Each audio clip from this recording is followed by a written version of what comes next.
So let's assume you've found literature, you've collected material, you've been working through it, making notes, um, you've completed the research of the research project, the actual empirical work, if there was any.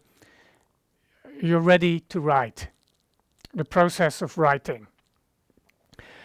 Here's the way to do it. You have to find out how it works for you. There are people who will tell you this is the best way. Most commonly, what I've seen is that people argue you should just write quickly, keep writing, don't stop to think about what you have written, don't stop to polish it or improve on it. Just first get the full draft on the screen, no matter how bad it is, and then go back to it to revise it and to polish it until it's right. So in other words, write quickly, write roughly, and then go through a cycle of revisions to get it into shape. That's sort of common advice. That doesn't work for me. I don't like to write that way. I prefer to sit down and really think through the structure of what I will write, organize my notes in that order, and so I have a very rough outline with references and keywords and the odd note that I've collected, often on paper. That part I personally like to do on paper, and that is my outline, and then I start writing, and I write slowly and thoroughly.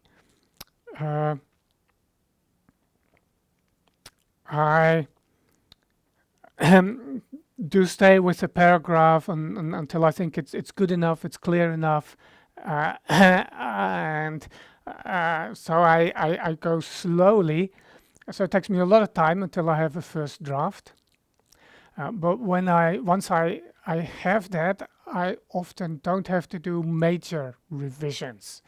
Of course, I still need to go through it a few times and polish, and there'll be errors and unclarities, points in the text where I realize, oops, I don't think this is clear to someone reading it. But that's my way of writing. By the time I have my first draft, took a lot of time, but there's usually no need for very significant rewriting, which is probably difficult if you write fast and furious, and then you may need to do more in revision.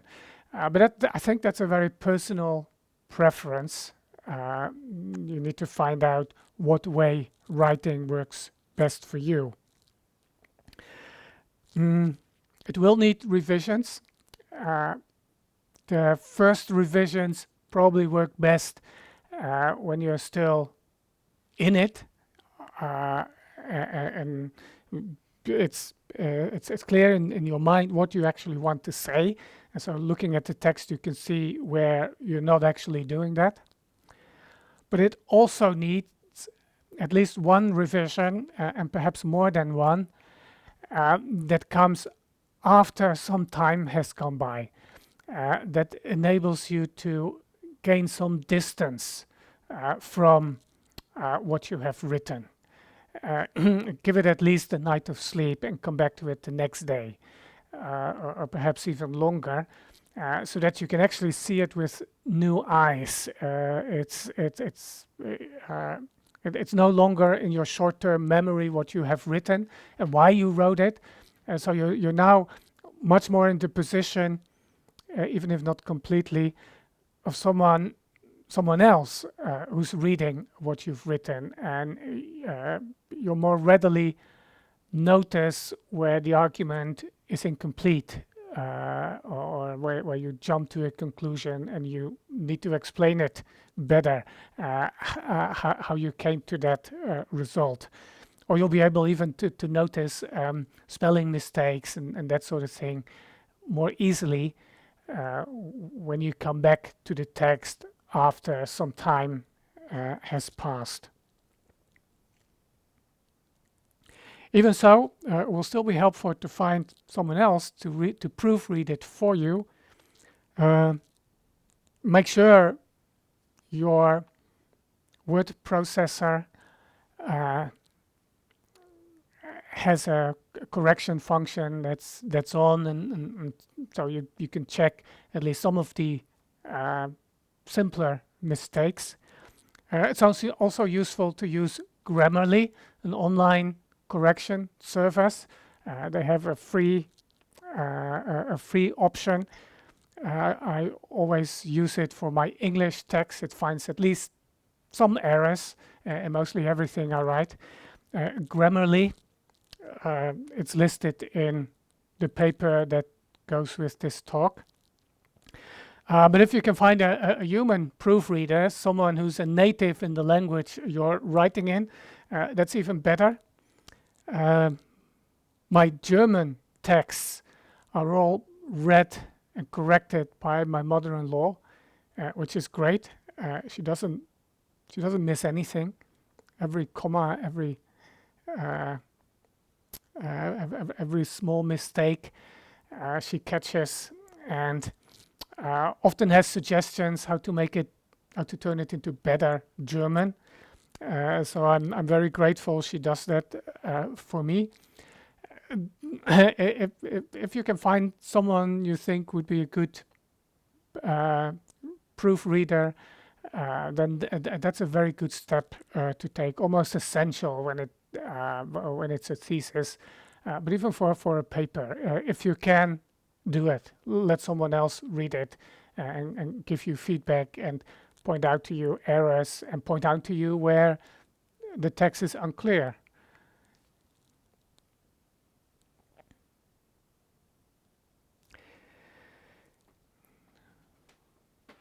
For the writing process, you need to be aware of conventions of style in academic writing.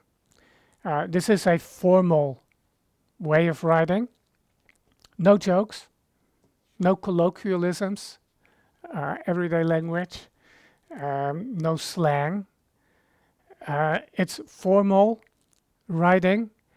It needs to be absolutely clear and precise. That's the most important requirement. The most important thing to aim for is to be clear and precise. It may be very clear to you why you think something is true and how you came to your conclusion, but it also needs to be clear for the person reading it. If you jump from A to D and onwards, it may be totally clear in your mind what B and C are, how you got there, but probably won't be clear to the person reading it. That person may think, huh? How did he get from A to D? You need to have those intermediate steps in there as well. Of course, there's no need to explain things that are common knowledge. You don't need to tell people that the Second World War ended in 1945. You don't need to explain who Winston Churchill was. There are things you can assume, but as soon as it gets more technical or more specialized, you may need to explain things. And you certainly need to make sure that your argumentation or your explanation is complete, that someone else is able to follow your argument, your train of thought, and say, aha, that's what he's saying, or that's what he means. Don't leave anything out there because it's clear to you. Clear and precise. It's not necessary to use overly formal or complicated language or very long sentences, even though that is common in academic writing. You'll find plenty of it, especially in theology, I'm afraid. But it's not It's not necessary. It needs to be formal, but you can keep it relatively simple. Of course, there's some jargon to use. You talk about eschatology, for instance. Um, in a theology paper, you don't need to define that word. Your readers should know that, or they can look it up for themselves. So you can use jargon terminology like that, but there's no need to be overly complicated and use formal language. In fact, if that's not your normal writing style, it may quickly feel weird to the reader because it's not natural. I like what Rodney Stark says about this, and he's a scholar who's published numerous books and has done some very impressive research. He writes in the introduction to one of his books, "Finally, I have continued to write for the general reader based on my belief that if I can't say it in plain English, it must be because I don't understand what I'm writing about." Exactly. Thank you, Rodney. That says it well. There are certain customs in academic writing that are perhaps a bit, I don't know. For instance, often the passive form will be used. This is not always necessary. It was concluded that instead of saying what the researcher did, they will put that passively. The experiment was conducted in this way, and so forth. Sometimes that's right. You don't want to put yourself into the spotlight too much. Sometimes that feels a bit unnecessary. The same with writing in the we form. It's very common. I always think it's a little bit strange. Always wonder who's we. As a single author writing a book or an article, and he's saying, "We will now discuss, or we will now look at," okay, I guess that includes the reader, perhaps. But then when it comes to the point where it says, "Therefore we conclude that this is correct," I feel that I can make that conclusion for myself. I may not agree with your conclusion. So what are you presuming with your we? Who is we? I don't think it's wrong occasionally to write in the I form. This is what I did. But you may, in the future, you may work with supervisors who don't accept that and think that's inappropriate in academic writing. I don't think it is, but that's a matter of opinion.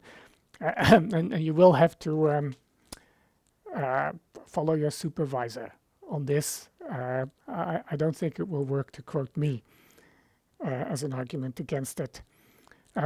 Some other issues here are, can you write BC and AD, before Christ, Anno Domini, the year of our Lord?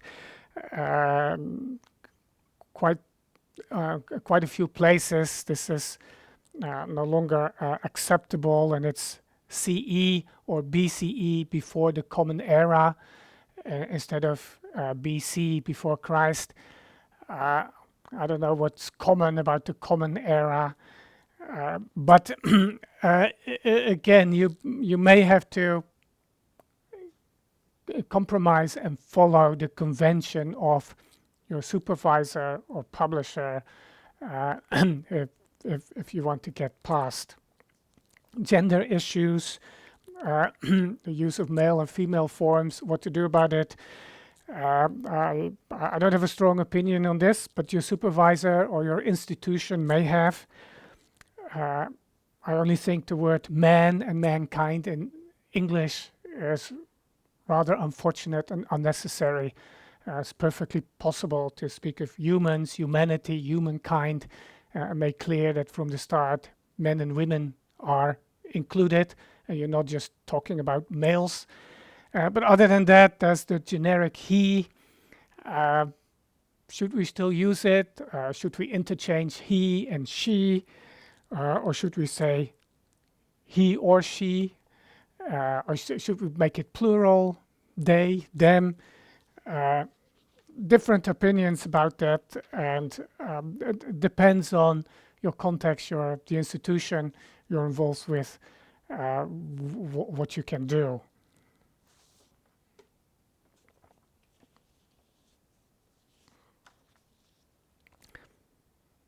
So there are a number of style issues like this, and again, it will take some time through practice. That's why you write academic papers when in training, through practice to pick up the skills of writing, presenting ideas in an academic style that feels more natural and that is accepted by peers and colleagues and supervisors. It takes a bit of time, it takes exercise, but it's a skill, it's a form of writing that can be learned.